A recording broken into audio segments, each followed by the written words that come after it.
Hi guys. तो आज हम लोग स्टार्ट कर रहे हैं विजन आईएएस का PT 365 और हम स्टार्ट कर रहे हैं साइंस एंड टेक्नोलॉजी से। Unit 1 biotechnology. पहला टॉपिक उसमें है जेनेटिक मॉडिफिकेशन जीएम टेक्नोलॉजी। सो जेनेटिक मॉडिफिकेशन बेसिकली मींस कि आप डीएनए को डायरेक्टली मैनिपुलेट करो किसी भी प्लांट बैक्टीरिया या और कोई एनिमल है उसका, सो दैट उसका जो फिजिकल कैरेक्टरिस्टिक्स है उसमें कोई चेंज आ जाए corresponding to that change in the DNA. अब इसमें टेक्निक्स बहुत सारी इन्वॉल्व होती है, क्रिस्पर कैस9, होमिंग एंडोन्यूक्लियस या मेगा न्यूक्लियस और साइड डायरेक्टेड न्यूक्लियस। तो ये नाम अगर आए तो पता होना चाहिए जीनोम एडिटिंग से रिलेटेड है, जिसमें आपने डेफिनेटली क्रिस्पर कैस9 का नाम जरूर सुना होगा। आगे हम क्रिस्पर कैस9 पे थोड़ा सा और डिटेल में देखेंगे, बट अभी के लिए ये 3 टेक्निक्स याद रख लीजिए। फिर आते हैं लॉज और एक्ट्स जो कि गवर्न करते पूरा जीनोम एडिटिंग इन इंडिया। पहला है बायोलॉजिकल डाइवर्सिटी एक्ट 2006 का। Next drugs and cosmetic act 1947। फिर सीड एक्ट है 1968। जब भी प्लांट से रिलेटेड कोई जीनोम एडिटिंग होगी तो वो सीड एक्ट के अंदर भी उसका लीगल फ्रेमवर्क रहेगा। Next protection of plant variety and farmers right act 2009, इसके अंदर भी लीगल फ्रेमवर्क है प्लांट वेराइटी का जेनेटिक एडिटिंग को लेकर। फिर है food safety and standard act 2006 and lastly disaster management act 2005। तो ये लॉज है, ये लार्जली गवर्न करते हैं जो जीन एडिटिंग इकोसिस्टम है इंडिया के अंदर उसको। ठीक है, अब बाकी एग्जैक्टली क्या क्या डिटेल उतना हमारे लिए इम्पोर्टेंट नहीं है। सो नेक्स्ट टॉपिक पे चलते हैं। अभी जो टॉपिक्स काफ़ी रिलेटेड ही रहने वाले हैं। सो जीन एडिटिंग ये टॉपिक है जहाँ पे हम बात करेंगे जेनेटिकली मॉडिफाइड क्रॉप्स के बारे में। सो अभी न्यूज़ में इसलिए है because the Department of Biotechnology has issued guideline for safety assessment of genome edited plants 2022 easing norms for research in genetically modified crops। तो जो जीनोम एडिटेड प्लांट्स हैं उसके रिगार्डिंग जो नॉर्म्स है उनको थोड़ा सा रिलैक्स किया है डीबीटी ने, डिपार्टमेंट ऑफ बायोटेक्नोलॉजी ने, ताकि जो रिसर्च हो रही है जेनेटिकली मॉडिफाइड क्रॉप्स के अंदर उसे एक इम्पेटस दिया जा सके या उसको एक्सेलरेट किया जा सके। आगे जाने से पहले हम थोड़ा डिपार्टमेंट ऑफ बायोटेक्नोलॉजी के बारे में जान लेते हैं। सो एक अटैच ऑफिस है under ministry of science and technology. तो जो डिपार्टमेंट की हायरार्की है वो भी हमें थोड़ी सी क्लियर होनी चाहिए। तो एक नोडल एजेंसी की तरह काम करता है for supporting research in life science and promotes large scale use of biotechnology. Support करता है research and development and manufacturing in biology. Universities को प्रमोट करता है, इंडस्ट्री इंटरेक्शन को प्रमोट करता है, साथ ही साथ बायोसेफ्टी गाइडलाइंस जो है वो भी जारी करता है। अभी हम करंटली एक बायोटेक्नोलॉजी से रिलेटेड स्ट्रैटेजी फॉलो करें जो है national biotechnology development strategy 2021 to 2025। तो ये अभी जो लेटेस्ट पॉलिसी चल रही है वो या जो स्ट्रैटेजी हमारी चल रही है बायोटेक्नोलॉजी को लेकर वो ये चल रही है। और इसमें आपको बहुत सारे डिफरेंट डिफरेंट पॉलिसी डॉक्यूमेंट्स मिल जाएंगे regarding different areas of biotechnology. ठीक है, तो कभी आपको कोट करना हो कोई डॉक्यूमेंट बायोटेक्नोलॉजी से रिलेटेड तो आप ये वाला डॉक्यूमेंट कोट कर सकते हो। ठीक है, आगे चलते हैं। More on news about this genetically modified crops. तो यहाँ पे आप देखोगे ये जो गाइडलाइंस इश्यू किए गए इसमें एग्जेम्प्ट किया गया है genome edited plants under categories of site directed nucleus SD1 and SDN2। सो ये क्या है हम थोड़ा सा आगे डिटेल में देखेंगे नेक्स्ट आर्टिकल में, बस अभी के लिए याद रखो ये जीन एडिटिंग की टेक्निक्स होती हैं। और यहाँ पे इसमें टोटल साइट डायरेक्टेड न्यूक्लियस में आप 3 कैटेगरीज देखोगे। अभी ये जो एग्जेम्पशन दिया गया है SDN1 और SDN2 के लिए दिया गया है। ठीक है, SDN3 जो है वो इसके एग्जेम्प्ट नहीं किया गया है। तो यहाँ पे ये जो एग्जेम्पशन मिला है ये एक्ट के या रूल्स के अंडर मिला है। रूल्स का नाम क्या है? Manufacture, use, import, export and storage of hazardous micro organism, genetically engineered organism sales rules 1989। अब ये जो रूल्स है काफी लंबा नाम है, याद रखना उतना इंपॉर्टेंट नहीं है, बस ये याद रख लेना कौन से एक्ट के अंदर है। तो this comes under environment protection act 1986। इस एक्ट के अंदर ये रूल बनाया गया है और जिसके अंदर ये जो एग्जेम्पशन मिला है जीनोम एडिटेड प्लांट्स को वो दिया गया है। अब ये जो एग्जेम्पशन दिया गया this is based on the earlier exemption given by ministry of environment, forest and climate change. So idea यही था कि जो अप्रूवल प्रोसेस है जेनेटिकली मॉडिफाइड क्रॉप्स को लेके वो बहुत लंबा है, उसको शॉर्टन करना है, तो उसके लिए हम लोगों ने ये एग्जेम्पशन दिए है। सो गाइडलाइंस के अंदर बेसिकली एम यही था कि हमारा जो रेगुलेटरी फ्रेमवर्क है उसको इस तरीके से इंश्योर करना है कि जो साइंटिफिक डेवलपमेंट है जेनेटिकली एडिटेड प्लांट्स के ऊपर वो ना रुके उससे, या उसमें कोई डिले ना हो। ठीक है, तो उसको रिलैक्स करने के लिए या उस डिले को कम करने के लिए हमने ये रिलैक्सेशन दिया है जीनोम एडिटेड प्लांट्स को अंडर द ईपीए एक्ट। अब ये जो गाइडलाइंस हैं इसका स्कोप कितना है, किस किस चीज पे लाई करेगा, तो this is limited to plants and products thereof developed using genome edited techniques. तो केवल और केवल प्लांट से और उनसे निकलने वाला कोई प्रोडक्ट है उससे ही रिलेटेड रहेगा। इसके अलावा और किसी पे ये एग्जेम्पशन लागू नहीं होगा, यानी इसमें किसी माइक्रो ऑर्गेनिज्म या एनिमल को आप नहीं इंक्लूड कर सकते हो, केवल प्लांट्स रहेगा। Notified by ministry of environment forest and climate change under the EP act, environment protection act 1986। और एग्जेम्पशन इसमें रिसर्चर्स को मिलेगा who use gene editing technology to modify plant genome from seeking approval from genetic engineering appraisal committee। So GEAC एक important body है, इसका आपने कई बार नाम सुना होगा। तो अगर इंडिया के अंदर कोई नई क्रॉप हमें लॉन्च करनी है जो कि जेनेटिकली मॉडिफाइड है, तो उसके लिए परमिशन हमें GEAC से लेनी पड़ेगी, जेनेटिक इंजीनियरिंग अप्रेजल कमेटी, जो कि मिनिस्ट्री ऑफ एनवायरमेंट और फॉरेस्ट एंड क्लाइमेट चेंज के अंडर आती है। तो अभी रिसर्चर्स को एग्जेम्पशन मिल गया है कि अगर वो ऐसे कोई टेक्नोलॉजी डेमोन्स्ट्रेशन कर रहे हैं जहां पे वो प्लांट का जीनोम एडिट कर रहे हैं, उनको बार बार परमिशन लेने की जरूरत नहीं है। Alright, all requirements to develop transgenic seeds will apply to gene edited seeds except clauses requiring GEAC permission. Alright, so gene editing जो सीड्स है उन सबको इसमें से एग्जेम्पशन मिलेगा अनटिल अनलेस कोई स्पेसिफिकली परमिशन चाहिए इस बॉडी का, अदरवाइज इनको एग्जेम्पशन मिल जाएगा रिसर्चर्स को यहाँ पे। अब सिग्निफिकेंस क्या है, सिग्निफिकेंस आप समझ ही सकते हो कि अगर हम जेनेटिकली मॉडिफाइड क्रॉप्स का जो R&D है उसको फास्टर करेंगे तो this will automatically result into improvement of crops, increasing farmer income, road map for sustainable use of genome editing. अब एडवांटेजेस देख लेते हैं थोड़े से जीएम क्रॉप्स के। सो यूपीएससी में डायरेक्टली पूछ सकता है कि क्या क्या एडवांटेज होते हैं जीएम क्रॉप के, तो जनरली आपको ये सब चीजें पता ही होंगी, तो एक बार फटाफट से देख लेते हैं। पहला है increase productivity and prevent crop loss, next है फूड सिक्योरिटी, फिर enhance nutritional quality, and next is maintain soil fertility. तो ये कुछ एडवांटेजेस है। अब थोड़ा सा इंपॉर्टेंट पार्ट है कि डिसएडवांटेजेस क्या हैं, या जिसकी वजह से ये जो पूरा जीएम क्रॉप है ये इंडिया में लॉन्च क्यों नहीं हो पा रहा प्रॉपरली।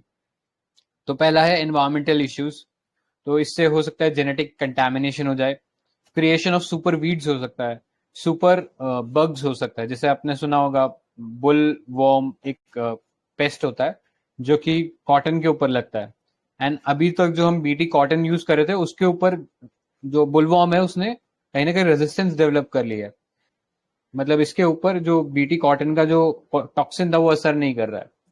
सो ये कुछ इश्यू हो सकते हैं कि सुपर बग डेवलप हो सकता है। नेक्स्ट, एनवायरमेंट का डिसरप्शन इस सेंस में भी हो सकता है। कई बार ये जो बीटी क्रॉप्स जो होती हैं इनके अंदर जो टॉक्सिन होता है उसकी वजह से कई नॉन टारगेटेड जो पेस्ट है या जो इंपॉर्टेंट पेस्ट है, जैसे हनी बीज हो गई जो कि पॉलिनेशन करती है, तो वो मर सकती हैं, जिससे कि पूरा जो पॉलिनेशन का जो साइकिल है वो डिसरप्ट हो जाएगा।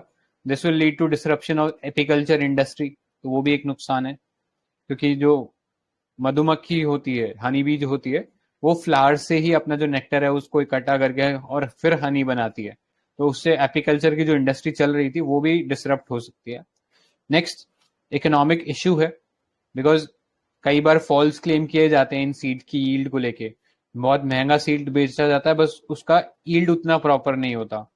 प्लस फार्मर कई बार इन सीड्स के चक्कर में डेट ट्रैप के अंदर चला जाता है, तो वो एक इश्यू है। नेक्स्ट, बायो सेफ्टी है कि ये जो टॉक्सिन है ये क्या ह्यूमन के ऊपर इफेक्ट करते हैं, एनिमल के ऊपर इफेक्ट करते हैं, नहीं करते हैं, तो इसके बारे में कोई थरो रिसर्च नहीं है, तो कोई थरो क्लैरिटी नहीं है अभी as such. Next, ethical issues है, बिकॉज जनरली ये जो सेक्टर है बहुत ही टेक्नोलॉजी इंटेंसिव है, तो यहाँ पे कॉर्पोरेट का डोमिनेंस बन सकता है, और फार्मर्स के जो राइट हैं या जो छोटी कंपनीज हैं उनके जो राइट्स हैं वो कहीं ना कहीं एनक्रोच हो सकते हैं। So these are some of the issue related to GM crops, तो ये पता होना चाहिए हमें। नेक्स्ट, जीएम क्रॉप्स के बारे में अगर हम बात करें तो जनरली जो जेनेटिक मॉडिफिकेशन किया जाता है प्लांट्स के अंदर, वो हम कैसे करते हैं, हम प्लांट से जो सेल्स है उनको लेते हैं, and two cells are grown in tissue culture. उन सेल को ग्रो किया जाता है लेबोरेटरीज के अंदर, एंड उससे धीरे धीरे जो प्लांट है वो डेवलप होता है, और या उससे सीड डेवलप होता है। और ऐसे में जो सीड प्रोड्यूस करता है टिश्यू कल्चर के दौरान वो प्लांट के जो सेल्स है, दे इनहेरिट द न्यू डीएनए। जो डीएनए हम लोगों ने इनकॉर्पोरेट किया है उसके अंदर, तो जो सीड्स अब मिलेंगे हमें, उसके अंदर नया डीएनए मिलेगा जो भी हमने ट्रेड के साथ उसे इनकॉर्पोरेट करवाया है। ठीक है। अब ICAR, Indian council of agriculture research, promote कर रहा है science based innovation technology including research on GM crops. तो इसको स्पीयर हेड हमारा प्रीमियर ये इंस्टीट्यूशन है आईसीएआर, ये इसको स्पीयर हेड कर रहा है पूरे इस इनिशिएटिव को। इसके साथ ही इसने network project on functional genomics and genetic crops modification in crop was launch by ICAR back in 2005। सो ये एक नेटवर्क प्रोजेक्ट है जो कि पूरा का पूरा जो इकोसिस्टम है उसको ट्रैक कर रहा है एक तरीके से, और जो भी नए नए डेवलपमेंट हो रहे हैं वो यहाँ पे बाकी लोगों के लिए एड्रेस कर रहा है। ठीक है। अब जीन एडिटिंग और ट्रांसजेनिक टेक्नोलॉजी, दो सिमिलर सी टर्म लगती है लेकिन इसमें डिफरेंस है। जब हम जीनोम एडिटिंग की बात करें, we are talking about manipulation of genome of the organism itself.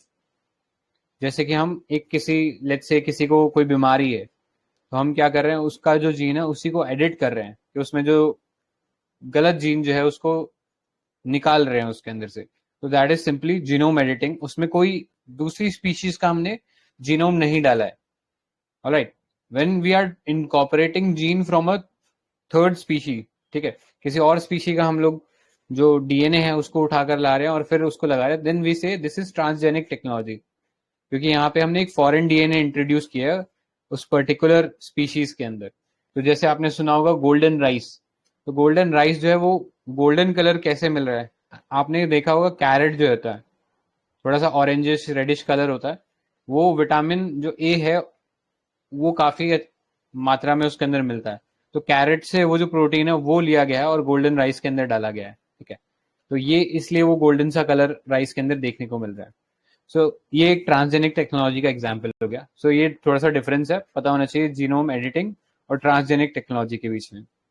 Next, अब वेरियस बॉडीज जो हैं जो कि जीएम क्रॉप को रेगुलेट कर रही हैं, तो वो अपने को थोड़े से पता होने चाहिए। जैसे हमने जीईएसी ऑलरेडी देख लिया है, जेनेटिक इंजीनियरिंग अप्रेजल कमेटी हो गई। इसके अलावा है recombinant DNA advisory committee. This monitors development in biotechnology at national and international level. It functions in DBT which is department of biotechnology. फिर बाकी दो organisation are not very important. ठीक है। फिर आती है आपकी स्टेट बायोटेक्नोलॉजी कोऑर्डिनेशन कमेटी, जो स्टेट लेवल के ऊपर नोडल एजेंसी है। कोई भी डैमेजेस हो जो होते हैं जीएमओ से, जीएमओ मतलब जेनेटिकली मॉडिफाइड ऑर्गेनिज्म, और उससे अगर होने वाला कोई नुकसान है उसका असेसमेंट करना और ऑन साइट कंट्रोल मेजर्स को डिप्लॉय करना, ये सब काम जो है स्टेट बायोटेक्नोलॉजी कोऑर्डिनेशन कमेटी कहते हैं। सिमिलरली हमारे पास डिस्ट्रिक्ट लेवल पे भी ये कमेटी है, काम वही सेम है। जीएसी की जो भी कंप्लायंस है उसको इंश्योर करती है ये। जेनेटिक इंजीनियरिंग अप्रेजल कमेटी तो ministry of environment, forest and climate change के अंडर वर्क कर रहा है। ये हम लोगों ने डिस्कस कर लिया। लार्ज स्केल पे जो हेजार्डियस माइक्रो ऑर्गेनिजम्स है, रिकॉम्बिनेंट्स है, जो रिसर्च और इंडस्ट्रियल प्रोडक्शन में यूज हो रहे हैं, अगर वो एनवायरमेंट में कोई हार्म क्रिएट कर रहे हैं या कर सकते हैं, ये सब चीजें जो है देखने का काम जेनेटिक इंजीनियरिंग अप्रेजल कमेटी का है। और प्यूनेटिव एक्शन भी ले सकता है। ठीक है। प्यूनेटिव मतलब पेनल्टी वगैरह लगा सकता है। और किस एक्ट के अंदर दिया गया ये पावर है, एनवायरमेंट प्रोटेक्शन एक्ट 1986 के अंदर दिया गया। तो आपसे ये भी पूछा जा सकता है जेनेटिक इंजीनियरिंग अप्रेजल कमेटी को हेड कौन करता है। तो इसको बेसिकली जो एडिशनल सेक्रेटरी है ministry of environment, forest and climate change के, वो इसको हेड करते हैं। तो कंफ्यूज मत होना, कई बार आपको प्रीलिम्स के अंदर स्टेटमेंट में ऐसे डाल सकता है कि पीएम या एनवायरमेंट मिनिस्टर इसको हेड करते हैं, तो ऐसा नहीं है। इसको जो सेक्रेटरी है, एडिशनल सेक्रेटरी मिनिस्ट्री के, वो इसको हेड करते हैं। और ये 24 मेंबर एक कमेटी है जो कि हर महीने के अंदर एक बार, हर महीने में एक बार मीट करती है। ठीक है। तो ये चीज थोड़ा सा इसमें याद रखने लायक है, इंपॉर्टेंट है, बहुत इंपॉर्टेंट बॉडी है, इसको जरूर देख लेना। अब इससे रिलेटेड एक बहुत इंपॉर्टेंट डेवलपमेंट हुआ था रिसेंटली, कॉल्ड द DMH11। तो अभी जीईएसी ने रिकमेंड किया environmental release of transgenic hybrid mustard DMH11 called धारा मस्टर्ड हाइब्रिड 11। ठीक है, सो याद रखना कीवर्ड यहाँ पे है एनवायरमेंटल रिलीज। अब एनवायरमेंटल रिलीज से ये मत कंफ्यूज हो जाना कि इसका कमर्शियल यूसेज चालू हो गया है, इसका कमर्शियल यूसेज चालू नहीं हुआ है। एनवायरमेंटल रिलीज का मतलब ये है कि इसको हम लोग जो फील्ड्स है उसमें एक ट्रायल बेसिस के लिए, ताकि इसकी जो सस्टेनेबिलिटी है और इसके जो अगर कोई गलत या इल इफेक्ट्स है उसको हम चेक कर सकते हैं। तो एक कंट्रोल्ड रिलीज है इसका, so as to check the effects of this DMH11 crop. So commercial usage जो है वो अभी under the Indian council of agriculture research supervision and will be subject to the seed act 1996। Okay, sorry 1966, my bad. तो ICR के जो supervision है और साथ ही सब्जेक्ट टू सीड एक्ट के अंदर कमर्शियल यूसेज चालू होगा। अभी कमर्शियल यूसेज चालू नहीं हुआ है, तो कंफ्यूज बिल्कुल भी मत होना यहाँ पे। अभी ये जो DMH11 है ये Delhi university centre for genetic manipulation of crop plants, इन लोगों ने इसको डेवलप किया है। अब इसके अंदर क्या प्रोसेस है, कैसे हम लोगों ने ये धारा मस्टर्ड 11 बनाया है, तो ये प्रोसेस बहुत इंपॉर्टेंट है। प्रोसेस थोड़ा सा देख लीजिएगा। तो यहाँ पे हम लोगों ने क्रॉस किया है इंडियन मस्टर्ड वेराइटी वरुणा को with the East European early Heera mutant called barstar. ठीक है, बारस्टार एक बेसिकली जीन है और वरुणा के अंदर एक जीन है कॉल्ड बार्नीज लाइन। तो इन दोनों को आपस में फ्यूज करके हम लोगों ने DMH11 बनाया। सो यहाँ पे हम लोगों ने ट्रांसजेनिक क्रॉप बनाई है। ट्रांसजेनिक मतलब कि दो डिफरेंट जो स्पीशीज है उससे हमने यहाँ पे जीन उठाया है और उसे इनकॉर्पोरेट किया है एक डिफरेंट क्रॉप वेराइटी के अंदर। सो ये जो दो एलियन जीन्स है they have been isolated from a soil bacterium called Bacillus amelocufaciensis। ठीक है, नाम उतना इंपॉर्टेंट नहीं है, बस याद रख लेना, एक बैक्टीरिया से हम लोगों ने लिया। ज्यादा इंपॉर्टेंट है ये जो जीन जो हम लोगों ने लिए। तो बार्नीज जो है ये बेसिकली कोड करता है for a protein that impairs pollen production. So आप लोगों ने सुना होगा जो प्लांट जो वेराइटी होती है उसके अंदर दो टाइप से पॉलिनेशन होता है, एक होता है सेल्फ पॉलिनेशन और एक होता है क्रॉस पॉलिनेशन। सो देखो प्लांट्स के अंदर जो फ्लावर होता है उसमें दो कंपोनेंट होता है, मेल एंड फीमेल। तो मेल फीमेल आप जानते हो, एंथर जो होता है वो मेल कंपोनेंट होता है और जो स्टिग्मा वाला जो पार्ट होता है जहां से हम ओव्यूल तक जाते हैं वो फीमेल वाला पार्ट होता है। ठीक है, तो ये दो पार्ट होते हैं एक फ्लावर में। बट कई बार कुछ फ्लावर्स ऐसे होते हैं जिसमें सिर्फ एक ही पार्ट होता है, या तो मेल पार्ट होता है या फीमेल पार्ट होता है। तो वहां पे हम करते हैं या जनरली होता है क्रॉस पॉलिनेशन। तो मधुमक्खी जो है वो एक फूल से उड़ती है और फिर दूसरे फूल पे जाके बैठती है, ऐसे क्रॉस पॉलिनेशन कराती है।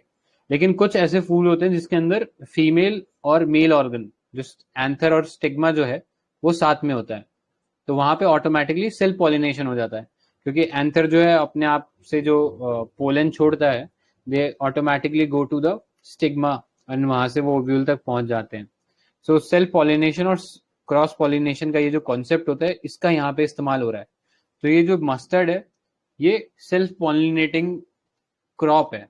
ठीक है, इसमें ये जो एंथर और स्टिग्मा है ये एक ही उसके फूल के अंदर प्रेजेंट होते हैं, जिसकी वजह से इसके अंदर कोई नई वैरायटी इंट्रोड्यूस कर पाना मुश्किल होती है। बिकॉज आप वैरायटी कैसे इंट्रोड्यूस कराओगे, जब आप किसी और का जीन उठाकर लाओगे और इसके स्टिग्मा पे रख दोगे तब जाके आप ये चीज करा पाओगे। लेकिन जब वो खुद ही सेल्फ पॉलिनेटिंग है तो वो अपना जो जीन है वो या जो अपना जो पोलन है वो ऑलरेडी स्टिग्मा के ऊपर पहुंचा देती है, तो सेल्फ पॉलिनेटिंग होता रहता है। तो इस सेंस के अंदर उसके अंदर कोई नई वैरायटी इंट्रोड्यूस कर पाना मुश्किल है। तो यहाँ पे हम लोगों ने ये बार्नीज जो जीन है इसको लाए ही इसीलिए हैं because it impairs the pollen production and renders the plant into incorporated male sterile. तो यहाँ पे आई गेस ये पॉइंट क्लियर हो गया होगा अब, ये बार्नीज जीन से जो है हम लोगों ने पोलन प्रोडक्शन को इम्पेयर कर दिया है। अब यहाँ पे हम नेक्स्ट है, जैसे हमने इसको पोलन या सेल्फ पॉलिनेशन खत्म कर दिया या डिसरप्ट कर दिया, तो हम अब नया पोलन लेके आ सकते हैं किसी और जीन से।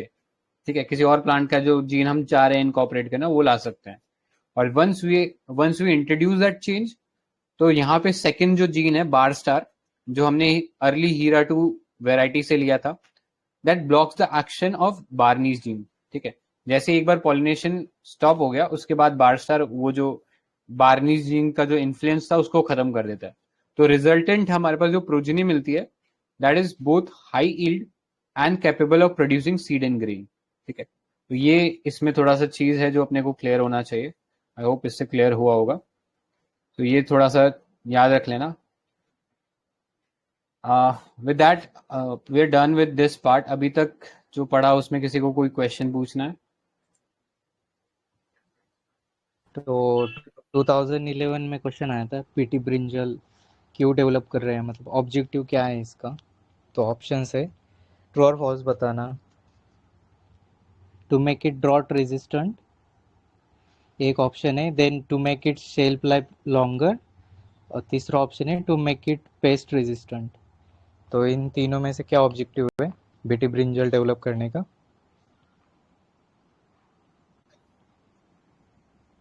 Pest resistant. राइट, तो पेस्ट रेजिस्टेंस बनाना है इससे। मतलब अगर ये इसमें बहुत सारे क्वेश्चंस है। करेक्ट। अगर आपको ये 20 नहीं भी पता होगा ना कि इसका एग्जैक्टली आंसर क्या है, तो आपको पता होना चाहिए बीटी जो क्रॉप हमने बीटी कॉटन हम लोगों ने इंट्रोड्यूस किया है, तो उसमें मेन फीचर ही यही है। ये जो बेसिलस थ्यूरोजेनेसिस है इसके अंदर एक टॉक्सिन होता है और वो टॉक्सिन पेस्ट को मार रहा है। ठीक है, तो यही एडवांटेज है।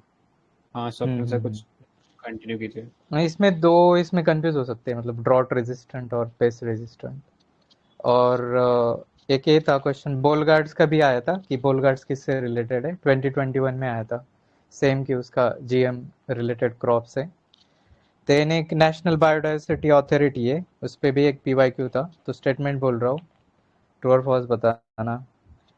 Application for intellectual property rights related to genetic or biological resources cannot be made without the approval of this NBA, National Biodiversity Authority. True or false? IPR related जो है तो इसके NBA का अप्रूवल लगेगा जो भी genetic resources से related है।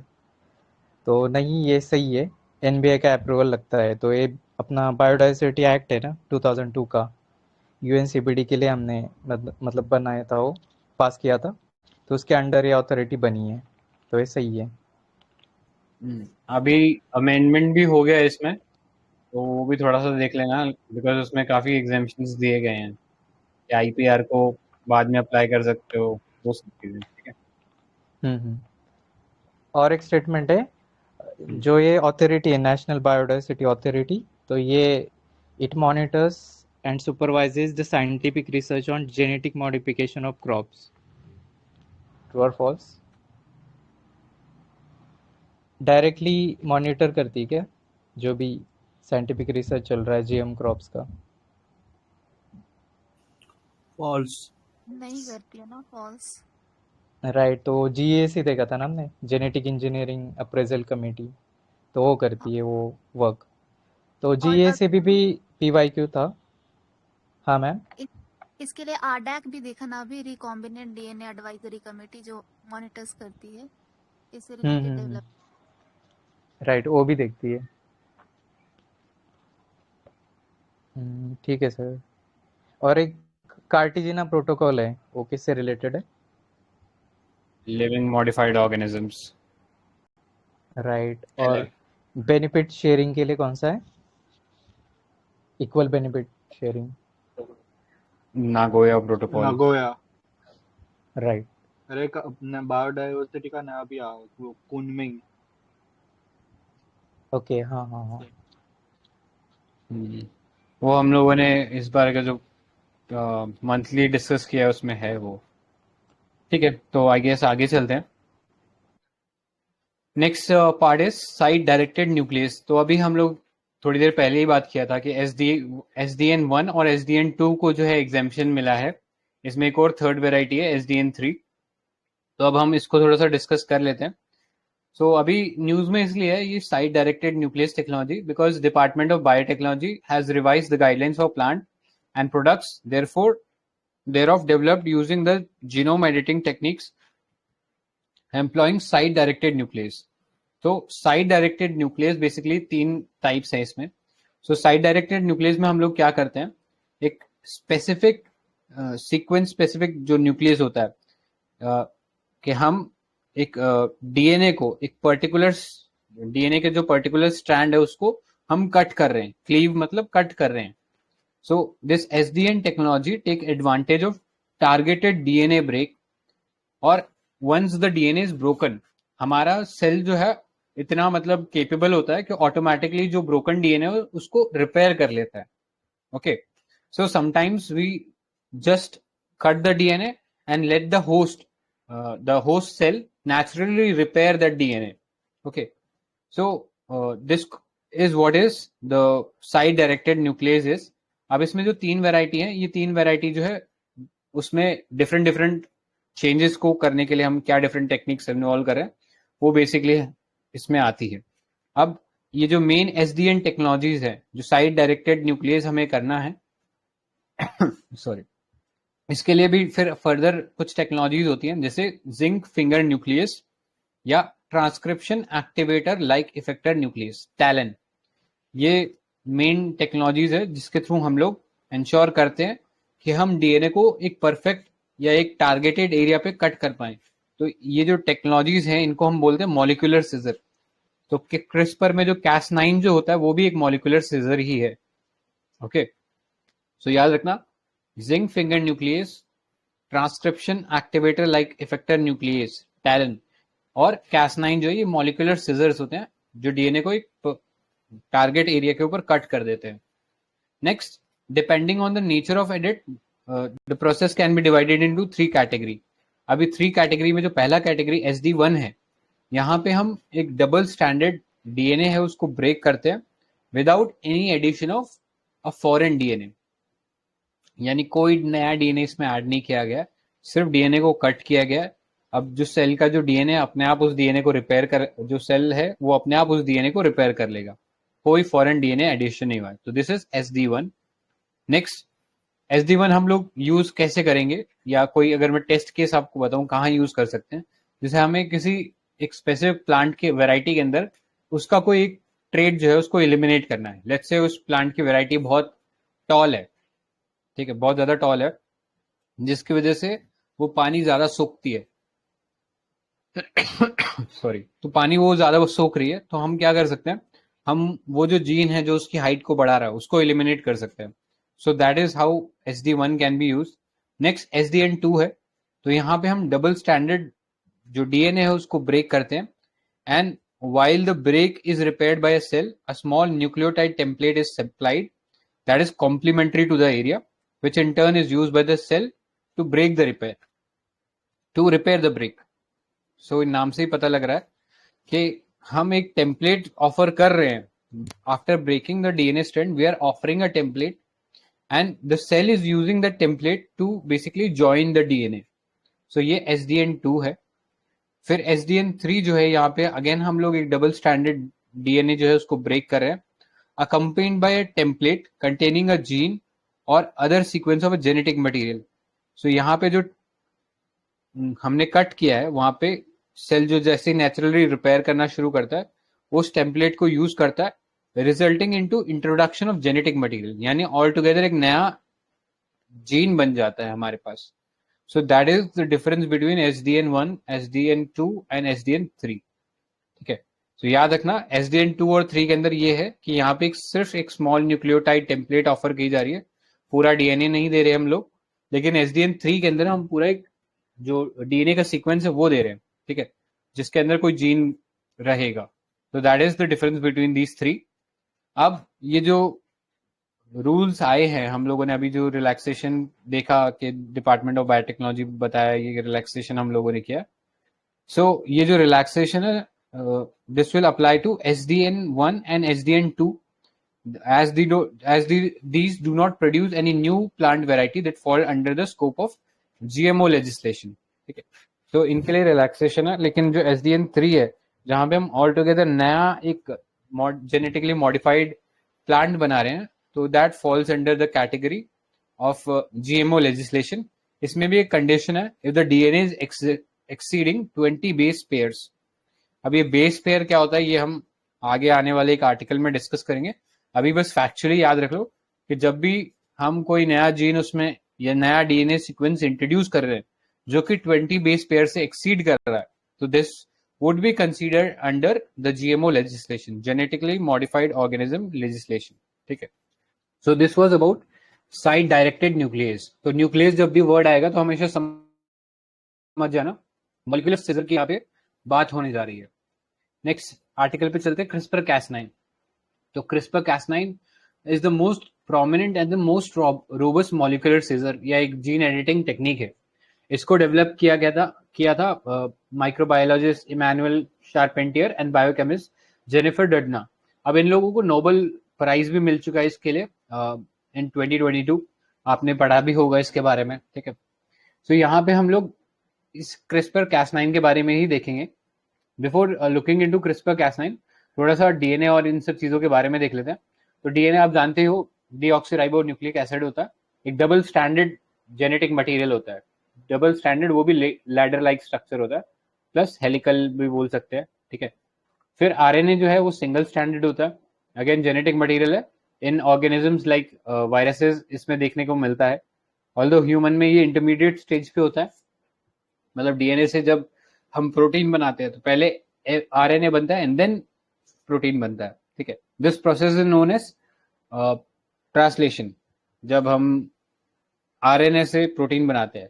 लेकिन जब हम डीएनए से आरएनए बना रहे हैं तो उसको हम बोलते हैं ट्रांसक्रिप्शन. तो ये टर्म्स भी पता होनी चाहिए. नेक्स्ट, जीन क्या होता है? Gene is basically a section of DNA that reflects certain physical characteristic. जैसे अगर हमारी आंखों का कलर ग्रीन होना है तो उसके लिए भी एक जीन होगा.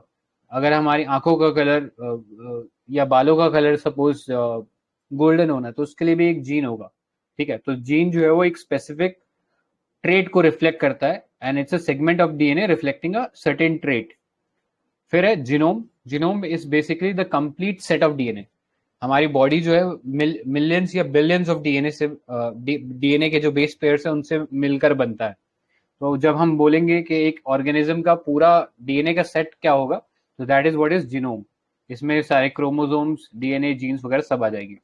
Then we have molecular scissors, जो कि डीएनए को एक परफेक्ट या एक टारगेटेड साइट पे कट करेगा, और उस कट होने के बाद हम उसमें कोई नया एडिशन कर सकते हैं या सिंपली उस चीज को एलिमिनेट कर सकते हैं.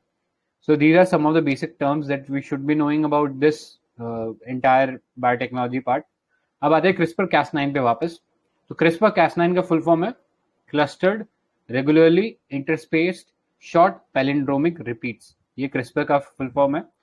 ये क्रिस्पर जो है एक जेनेटिक कोड है या एक सीक्वेंस है फाउंड इन द बैक्टीरिया. अब ये बैक्टीरिया में मिलता कैसे है? सो बैक्टीरिया जो होता है जब उनके ऊपर बैक्टीरियोफेजेस अटैक करते हैं. अब बैक्टीरियोफेजेस क्या होते हैं? These are certain viruses that attack the bacteria.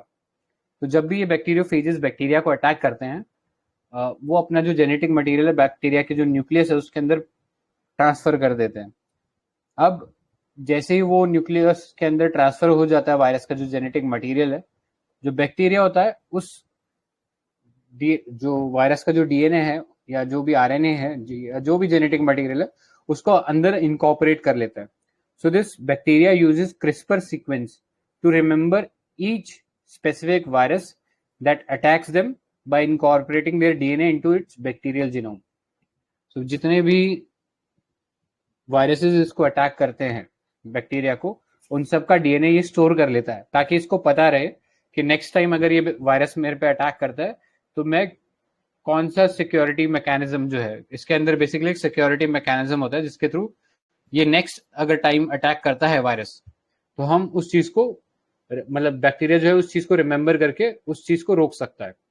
So it's just like अगर आपने देख लिया कि आप टेस्ट में किसी एक चीज में फेल हुए तो next time you will remember that mistake and you will not fail again.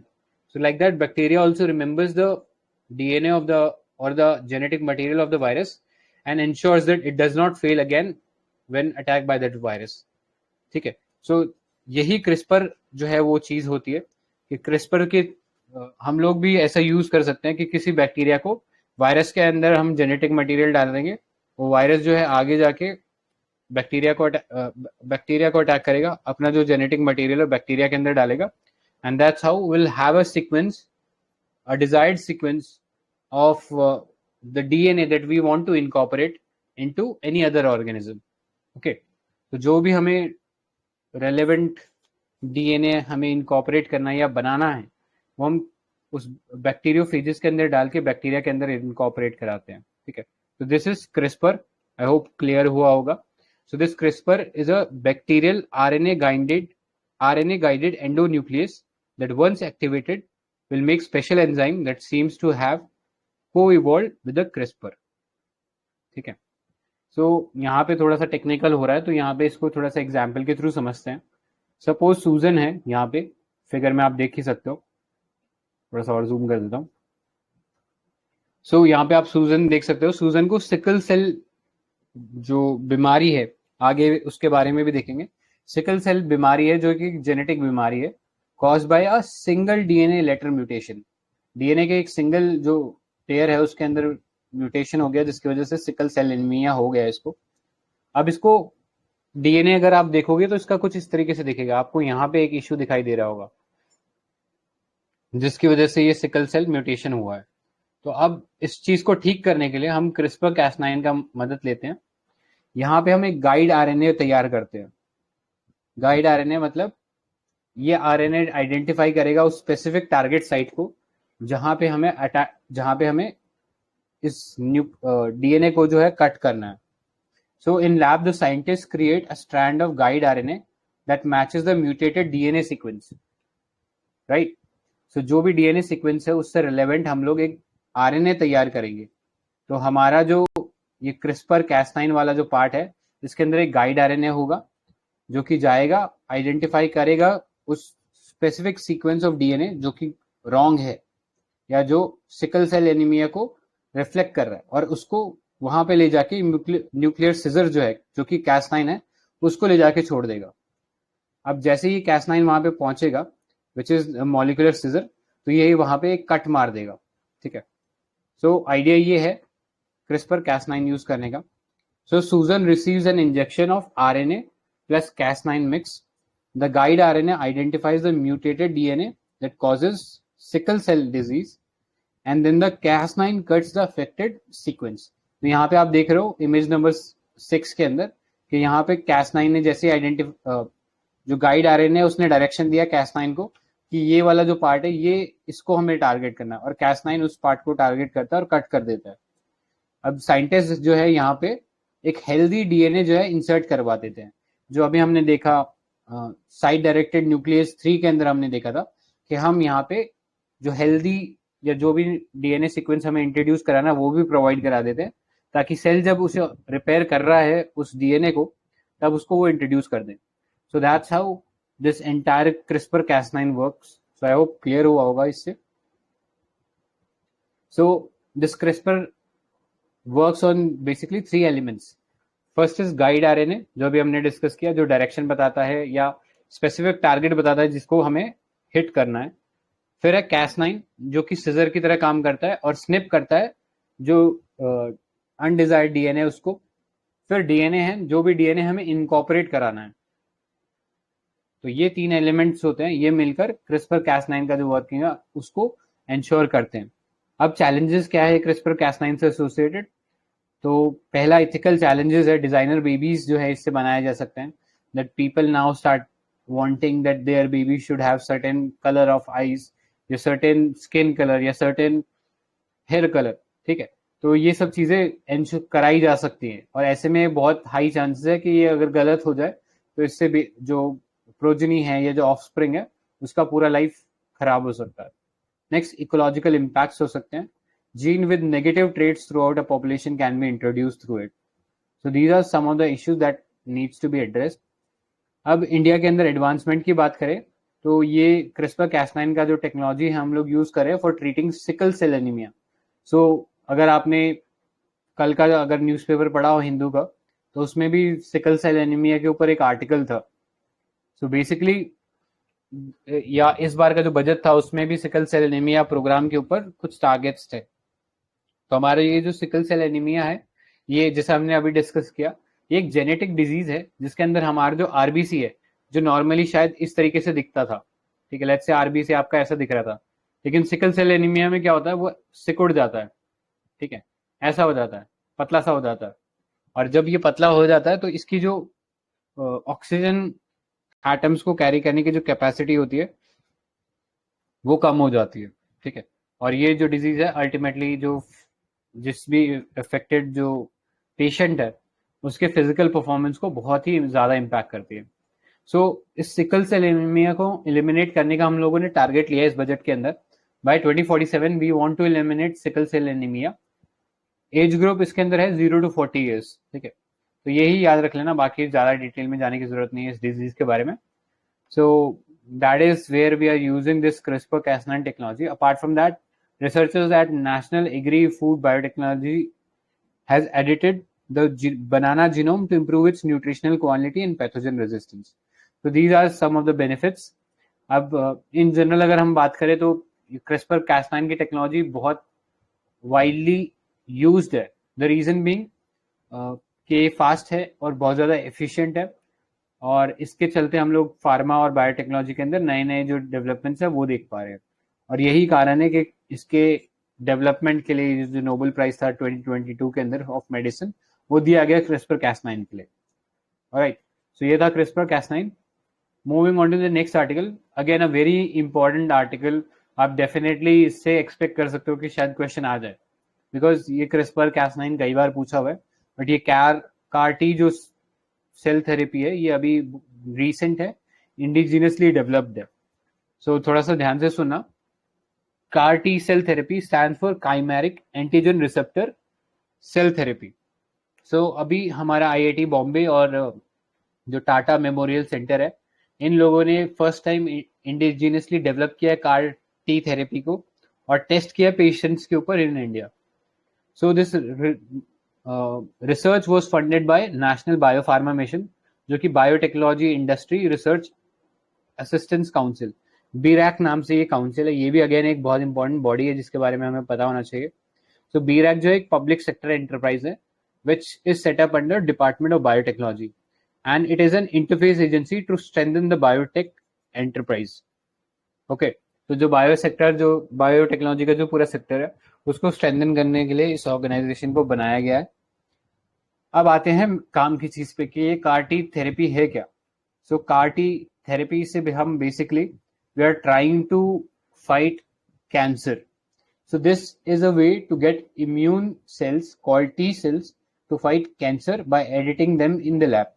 सो हमारी बॉडी के अंदर जैसा कि आप जानते हो इम्यूनिटी होती है, और इम्यूनिटी जो है वो डिफरेंट कंपोनेंट्स होते हैं उसके भी। जनरली हमारे जो वाइट ब्लड सेल होते हैं WBCs, उसके अंदर बहुत सारे डिफरेंट टाइप्स होते हैं या वेराइटीज होती हैं जो कि डिफरेंट डिफरेंट जो डिजीज कॉजिंग पैथोजन से उनसे लड़ाई करती है या उनसे होने वाले सिम्टम्स को कम करने की कोशिश करती है। तो जब भी आप, अगर कभी आपने अपनी लैब रिपोर्ट्स देखी हो बीमारी के दौरान, तो आप पाओगे WBC का काउंट बढ़ जाता है। और WBC का काउंट बढ़ने का मतलब है कि you are infected by some pathogen और आपकी बॉडी उसको फाइट करने की कोशिश करिए। तो ऐसे केस में जब भी आप अपनी lab report during a disease देखोगे यू विल डेफिनेटली फाइंड कि आपका WBC लेवल बढ़ा हुआ है। और WBC में भी फिर सर्टेन कंपोनेंट्स होते हैं। वो कंपोनेंट्स क्या क्या है उतना ज़्यादा डिटेल में जाने की जरूरत नहीं है, वो बहुत ही ज़्यादा बायोलॉजी के अंदर जाने वाला पार्ट हो जाएगा। तो थोड़ा सा बस हमें बेसिक इंपॉर्टेंट चीज़ें पता होनी चाहिए। तो एक बार नाम देख लेना ताकि अगर कभी ऐसा नाम आपके कभी एनकाउंटर करो पेपर वगैरह में तो आप फिगर आउट कर पाओ कि ये WBC है। तो पहला न्यूट्रोफिल, फिर है एसाइनोफिल, फिर है बेसोफिल, फिर है लिम्फोसाइट और फिर है मोनोसाइट। अब इनके क्या क्या फंक्शन है वो इम्पोर्टेंट नहीं है except the lymphocyte, because lymphocyte से ही रिलेटेड है पूरा का पूरा ये जो आर्टिकल है। तो लिम्फोसाइट बेसिकली प्रोड्यूस करते हैं स्पेसिफिक इम्यून रिस्पॉन्सेज। तो इसमें 3 टाइप के सेल होते हैं, B lymphocyte commonly called as B cell और T lymphocyte commonly called as T cell। ठीक है, बाकी ये नेचुरल किलर सेल है, अगेन ये हमारे काम का नहीं है, बस याद रखना B सेल और T सेल से हम लोग डील करने वाले हैं। तो अभी हम ये जो इम्यूनिटी, हमारा जो इम्यून रिस्पॉन्स है ये CAR-T थेरेपी के अंदर हम लोग T सेल्स का इस्तेमाल कर रहे हैं। ओके, सो हम क्या कर रहे हैं, जो पेशेंट है उसके जो ब्लड है उसके अंदर से T सेल्स को बाहर निकाल रहे हैं, उनके अंदर एडिटिंग कर रहे हैं ताकि वो कैंसर के जो सेल्स है उससे फाइट करे, उनको खत्म करे। And that's how this CAR T therapy is working. So ये जो T cells है, these are immune cells and इनको edit किया जा रहा है. Okay, so CAR is a special receptor created in laboratory that is designed to bind a certain protein on the cancer cell. अब cancer cell जो है उसके ऊपर एक प्रोटीन है, इसको हम कॉमनली बोलते हैं antigen. So antigen is like an identity card of any substance against which your body should produce an immune response. So it's like an ID card कि जैसे ही पैथोजन आता है, हमारे जो WBCs हैं वो उसके आइडेंटिटी कार्ड को रीड करते हैं, एंड जैसे उन्हें पता लगता है कि जो पैथोजन है ये हमारे बॉडी का नहीं है, ये बाहर से हमारी बॉडी के अंदर आया, तो हमारे जो WBCs है वो एंटीबॉडीज बनाते हैं. ठीक है, और एंटीबॉडीज क्या करती है, एंटीबॉडीज जो है वाई शेप्ड होती हैं, वो जाके जो भी पैथोजन है, ठीक है, सपोज ये कोरोना जैसा पैथोजन है, अगर आपके पास एंटीबॉडी है तो ये वाई शेप की जो एंटीबॉडी है ये जाके बाइंड हो जाएगी इनसे, और इसके जो रिसेप्टर्स हैं जिसके थ्रू ये हमारी बॉडी से बाइंड करता है, या एक तरीके से लेमैन की टर्म में बोलूं तो ये पैथोजन जो होता है उसके पास कुछ हुक्स होते हैं जिसके थ्रू हमारे वो सेल से चिपक जाता है, और चिपक के फिर अपना जो भी जेनेटिक मटेरियल है वो हमारे सेल्स में ट्रांसफर कर देता है, और फिर हमारे सेल को ये अपने एक फैक्ट्री की तरह बना लेता है और अपना रेप्लिका क्रिएट करता है वो वायरस. तो एंटीबॉडीज क्या करते हैं, ये बाइंड कर लेते हैं इन हुक्स के साथ ताकि हमारे जो सेल्स है उससे चिपक ही ना पाए, and that's how this pathogen is neutralised by antibodies. Okay, so coming back to the CAR T therapy. So यहाँ पे हम क्या कर रहे हैं, ये जो टी सेल्स है इसको हम लोग इतना एम्पावर कर रहे हैं कि ये जो है बाइंड कर ले कैंसर के सेल्स के साथ upon identifying their protein present on the cancer cells. So cancer क्या होता है, cancer is basically uncontrolled growth of cells. हमारी बॉडी के अंदर जो सेल्स होते हैं वो डिवाइड होते रहते हैं, लेकिन कहीं पे ऐसा हो जाए कि सेल्स को यही नहीं पता रहे, पागलों की तरह वो डिवाइड होते रहे, तो वो एक लंप क्रिएट कर लेते हैं, और वो लंप जो होता है उसको आम भाषा में ट्यूमर बोलते हैं. और ट्यूमर अगर एक ही जगह इकट्ठा हो रखा है, ठीक है, तो उसे हम बोलते हैं बेनाइन ट्यूमर. ठीक है, लेकिन अगर वो ट्यूमर फैल रहा है बॉडी के बाकी ऑर्गन्स में भी जा जाके इकट्ठा हो रहा है, तो हम उसे बोलते हैं मेलाइन ट्यूमर और मेलिग्नेंट ट्यूमर, जो कि कैंसर कहलाता है. तो कैंसर एक फैलने वाली बीमारी है, फैलने मतलब बॉडी के अंदर फैलती है. It's not a communicable disease कि एक इंसान से दूसरे इंसान को फैले, ऐसा नहीं होता कैंसर में. बस ये याद रखना कि बॉडी के अंदर जब ट्यूमर फैलने लग जाता है तो that stage is known as cancer. Okay, so this CAR T cells are then edited in the laboratories and then transferred back into the patient body. वहां पे वो बॉडी के अंदर जाते हैं, आइडेंटिफाई करते हैं ट्यूमर सेल्स को और उन्हें डिस्ट्रॉय करते हैं. सो बेनिफिट क्या है कार टी थेरेपी के, so these will hold promise of curing certain types of cancer. ये unlike chemotherapy, CAR T is administered only once to a patient. सिर्फ एक बार ही ये थेरेपी देनी पड़ती है, उसके बाद बार बार ये थेरेपी देने की जरूरत नहीं है. जैसे केमोथेरेपी में आपने देखा होगा मल्टीपल सेशन लेने पड़ते हैं केमोथेरेपी के, बट यहाँ पे कार टी थेरेपी के अंदर ऐसा कुछ नहीं होगा. एक ही बार टी सेल जो है वो इंजेक्ट किए जाएंगे और काम खत्म कैंसर का. नेक्स्ट, इसके अंदर शॉर्ट टाइम है ट्रीटमेंट का, प्लस बहुत तेजी से रिकवरी होती है. सो ये थे एडवांटेजेस. अब आगे चलते हैं. टी और बी सेल्स के बीच में थोड़ा सा डिफरेंस पता होना चाहिए. सो हमारी इम्यून जो सिस्टम है ये दो टाइप का होता है, एक होता है इनेट, एक होता है acquired. So innate is our first line of defence. जैसे हम पैदा होते हैं हमारी बॉडी के अंदर कुछ इम्यून सिस्टम या इम्यून रिस्पॉन्सेज रहते हैं. जैसे हमारी स्किन हो गई, वो भी एक इम्यून सिस्टम ही है. वो फॉरेन जो पैथोजन है उनको डायरेक्टली हमारे बॉडी के अंदर एंटर नहीं करने देता. तो ये कुछ मैकेनिज्म हो गए which acts as the first line of defence. तो ये इनेट इम्यून सेल्स होते हैं. फिर होता है acquired immunity, that is also called adoptive immunity. जो टी और बी सेल्स जो है, जो अभी हमने देखे ऊपर, टी बी सेल्स जो कि WBCs के पार्ट होते हैं. सो ये जो टी और बी सेल्स होते हैं ये धीरे धीरे अपने आप की जो मेमोरी है उसको बढ़ाते हैं. जैसे अभी हमने बात किया था बैक्टीरियोफेजेस जो है, बैक्टीरिया की मेमोरी बढ़ाता है और बैक्टीरिया को याद रहता है कि इस टाइप के वायरस ने मुझे पहले अटैक किया था. तो वैसे ही बी और टी सेल जो है, जिसमें से टी सेल जो है वो याद रखता है कि कौन कौन सा हमारे जो बॉडी के अंदर पैथोजन आया था, उसका एंटीजन कैसा था, उसके कोरस्पॉन्डिंग कैसा हमें एंटीबॉडी रिलीज करना है। तो ये सब जो चीजें होती है ये लर्न एक्सपीरियंस के थ्रू आती है, that is why this is known as acquired immunity. So this acquired immunity take a longer time to develop as compare to innate immunity, क्योंकि इनेट इम्यूनिटी बहुत तेजी से एक्ट करता है क्योंकि वो हमारी बॉडी में शुरू से था, लेकिन जो एक्वायर्ड इम्यूनिटी है वो हम लर्न करते हैं, तो इसको रिस्पॉन्स को आने में टाइम लगता है। And this B and T cells are also called lymphocyte, जो हमने देखा। तो बी सेल्स जो होते हैं वो एंटीबॉडीज प्रोड्यूस करते हैं। तो अभी हमने जो ऊपर डिस्कस किया वो सारा काम एंटीबॉडीज प्रोड्यूस करने का बी सेल्स का काम होता है। अब टी सेल्स का काम क्या होता है?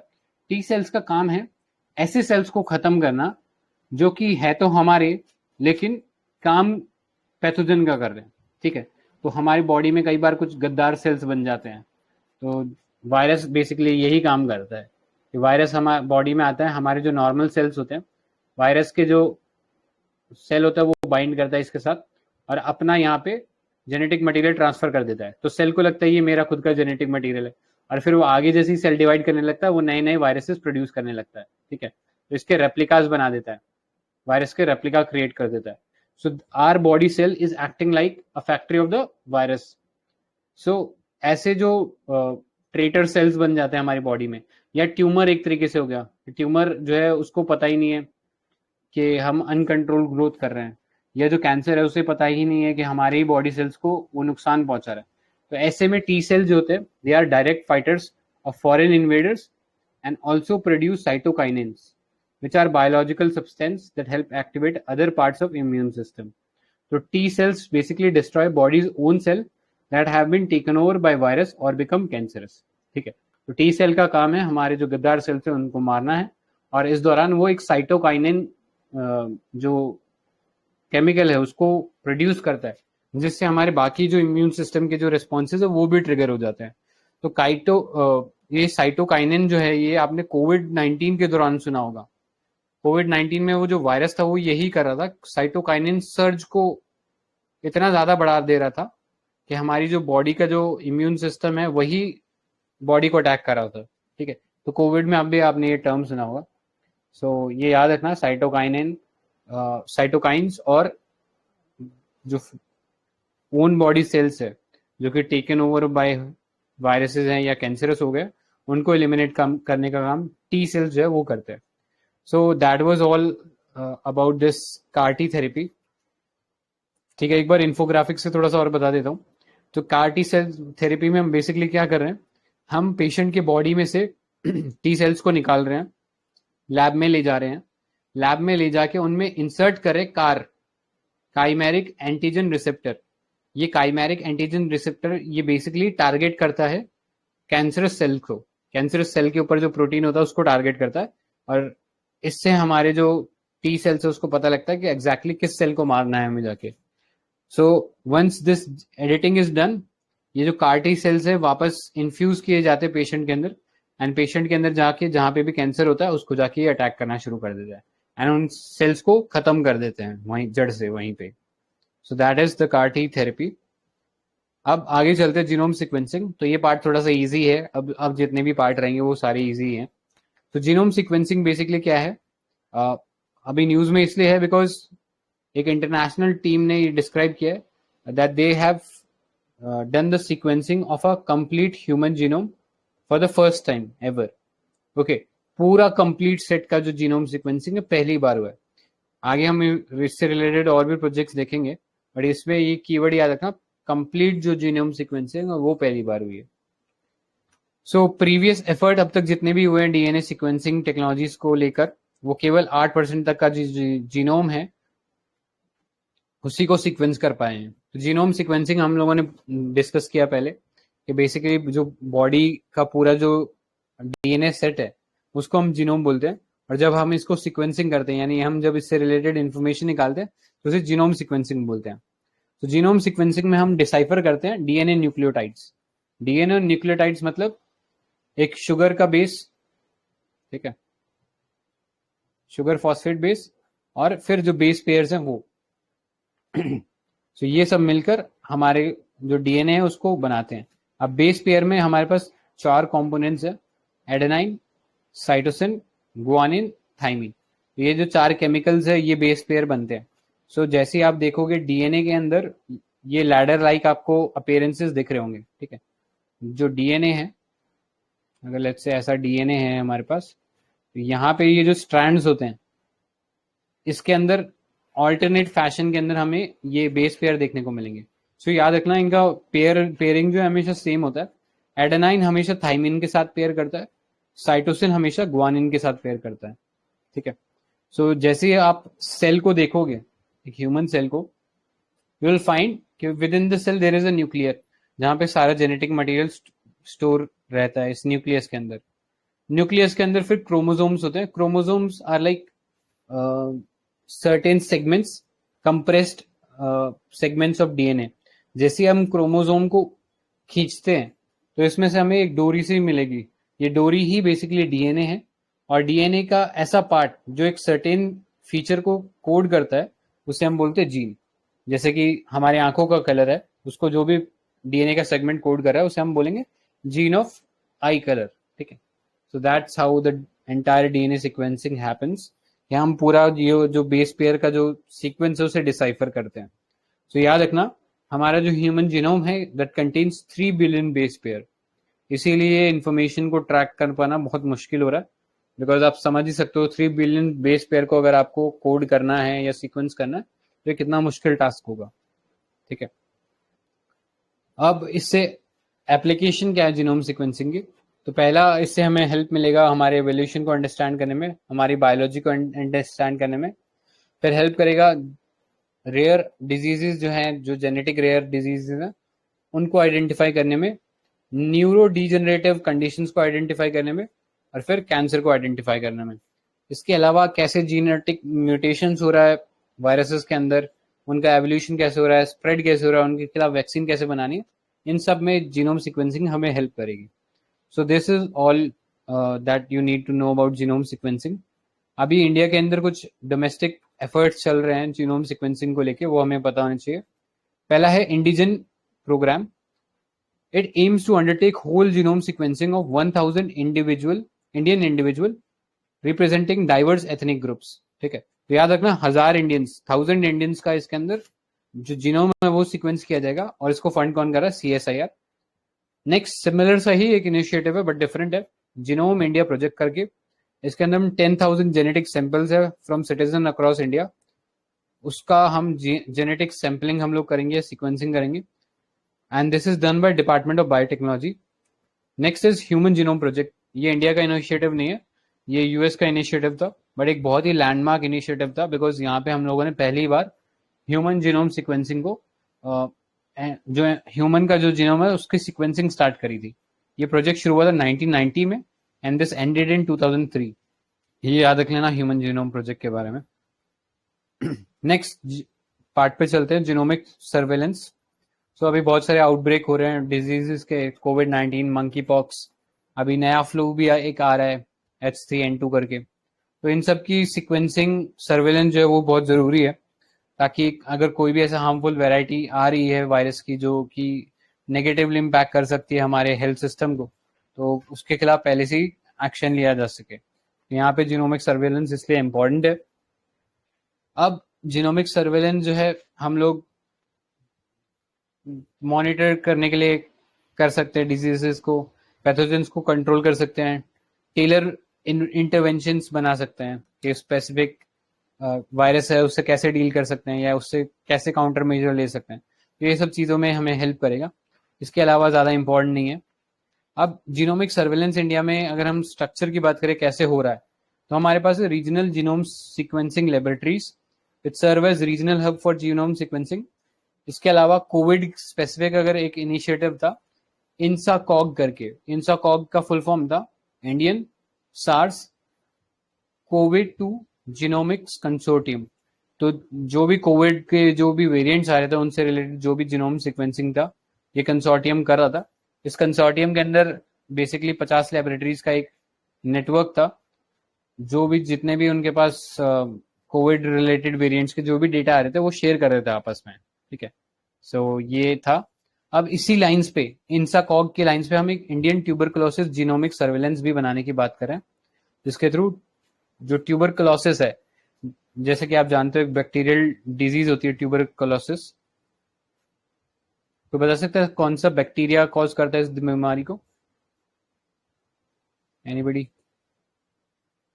माइकोबैक्टीरियम। वेरी गुड, माइकोबैक्टीरिया इसको कोड करता है। तो याद रखना ये छोटी छोटी डिटेल्स है जो काम आएंगे अपने। माइकोबैक्टीरियम।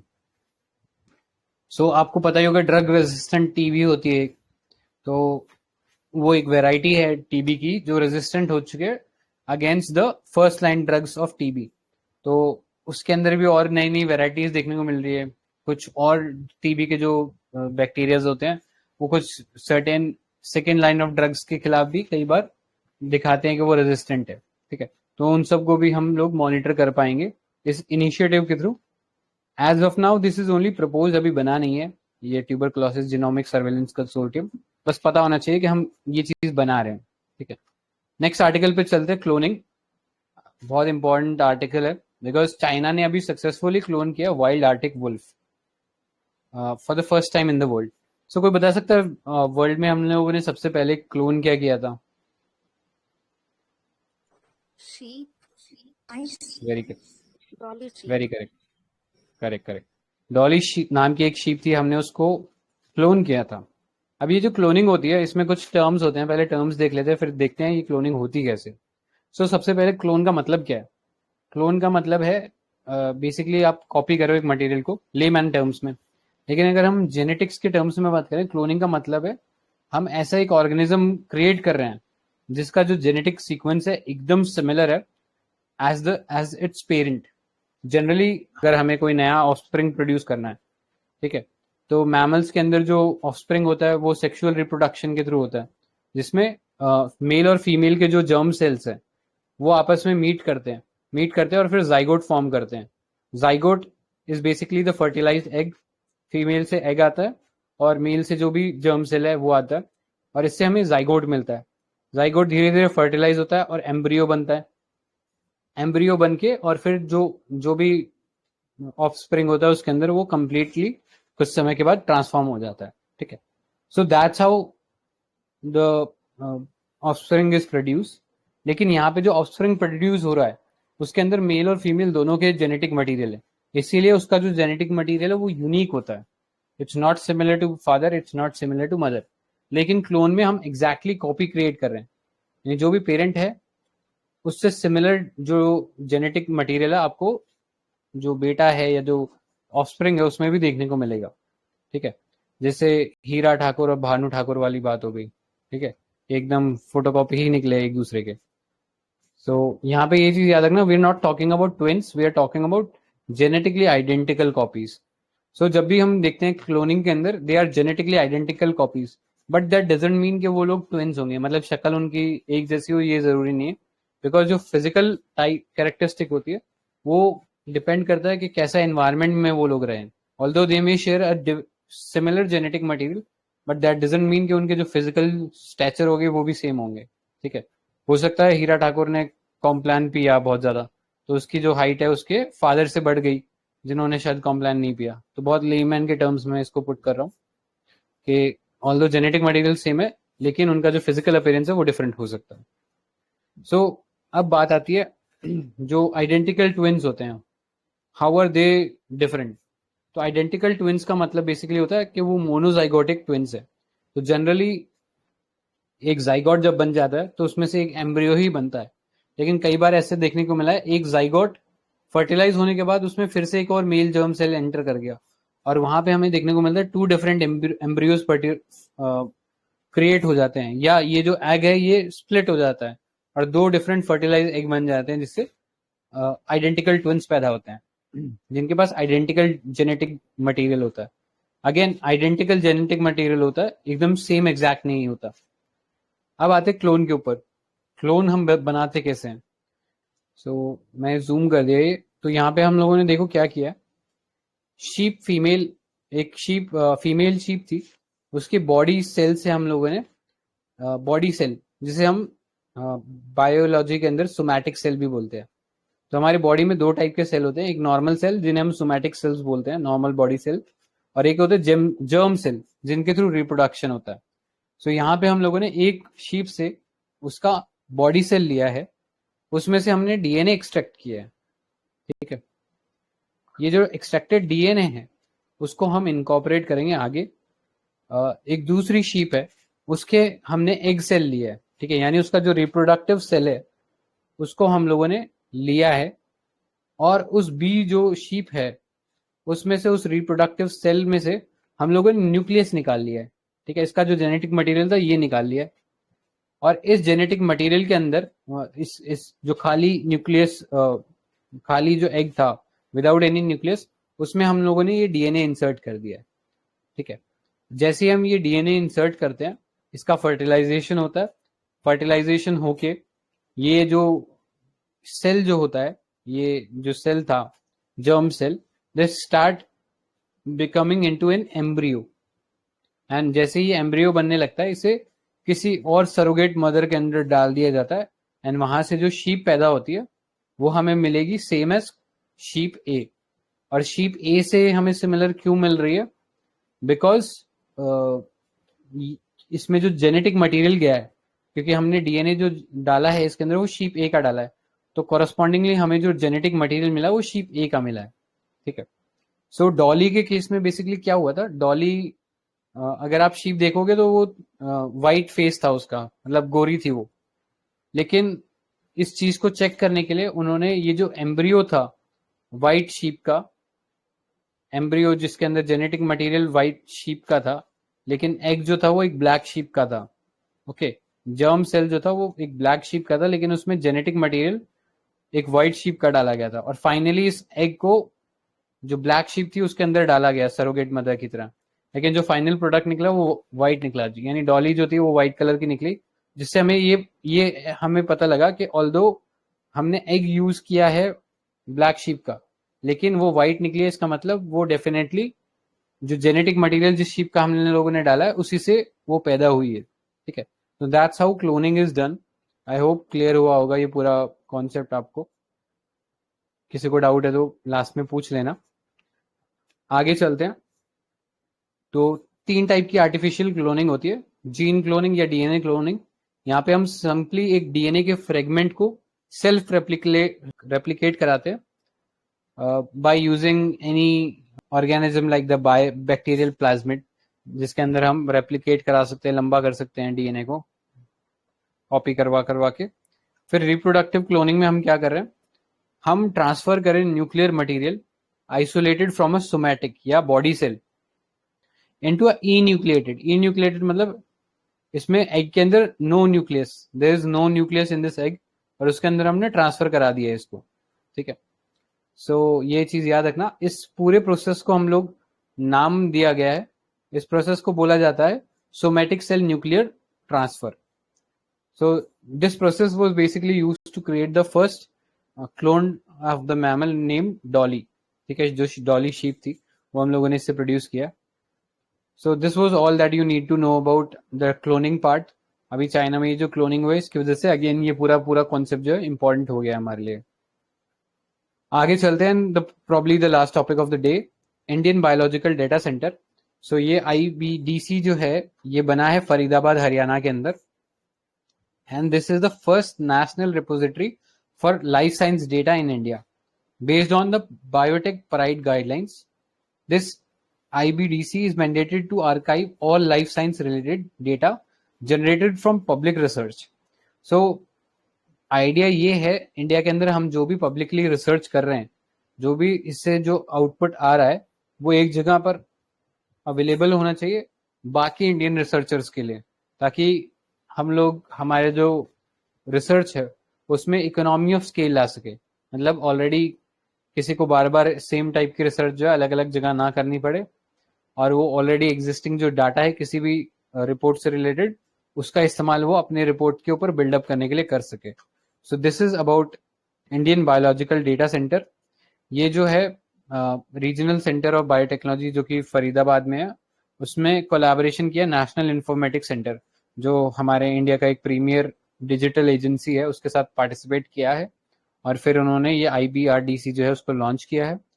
इसके अंदर स्टोरेज जो है, सारा जो डेटा है, digital sequencing of the entire genomic sequence, उससे रिलेटेड जो भी डाटा है ये सुपर कंप्यूटर पे रखा जाएगा कॉल्ड ब्रह्म, और ये एक 4 पेटाबाइट है, ठीक है। 4 पेटाबाइट इसकी परफॉर्मेंस बताता है। This is supported by the department of biotechnology and data sharing जो है एक प्रिंसिपल का इस्तेमाल करा कॉल फेयर प्रिंसिपल।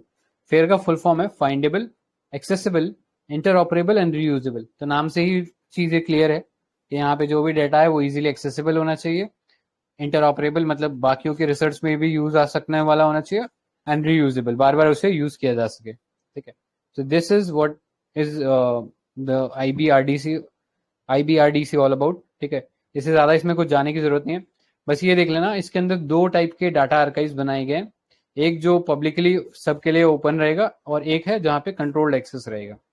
ठीक है, so that is all that you need to know about it. इसके अलावा नेशनल लेवल पे हम लोगों ने कुछ जीन बैंक प्रोजेक्ट चला रखे हैं। जैसे पहला है national gene bank at national bureau of plant genetic resources. तो प्लांट्स की जो जेनेटिक इंफॉर्मेशन है वो हम लोगों ने ये जो हमारा national bureau of plant genetic resources जो कि दिल्ली पूसा के अंदर सिचुएटेड है, वहां पे हम लोगों ने डेटा का जो पूरा जीन बैंक है वो बना रखा है, ताकि अगर कभी कोई प्लांट स्पीशीज जो है वो एक्सटिंक्ट हो जाए तो हमारे पास उसका एटलीस्ट जीन जो है वो रहना चाहिए जिसके थ्रू हम वापस वो क्रॉप बना सकते हैं। नेक्स्ट है national animal gene bank, national bureau of animal genetic resources जो कि करनाल हरियाणा में है, यहाँ पर है। फिर हमारे पास एक इंडिया सीड वॉल्ट है एट चांगला लद्दाख।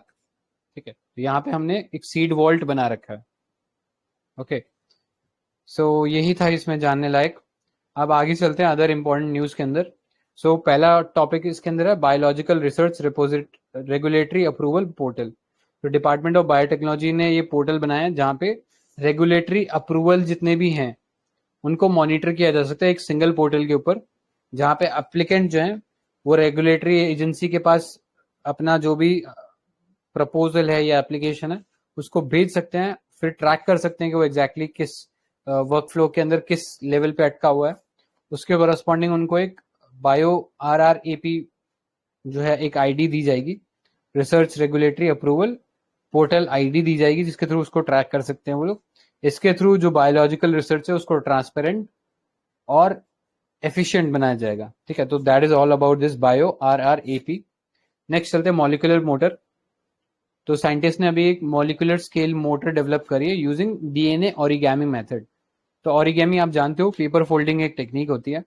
सो यहाँ पे DNA के साथ इसको जोड़ दिया गया, यानी DNA को फोल्ड करके हम लोग कुछ नैनो स्केल पे स्ट्रक्चर्स बना सकते हैं, और ये इससे इन स्ट्रक्चर से हम मॉलिक्यूलर मोटर्स बना सकते हैं, which is a class of protein that drive intercellular movement, यानी विद इन द सेल कैसे मूवमेंट कराना है इस चीज को हम इन मॉलिक्यूलर मोटर्स के थ्रू डिजाइन कर सकते हैं।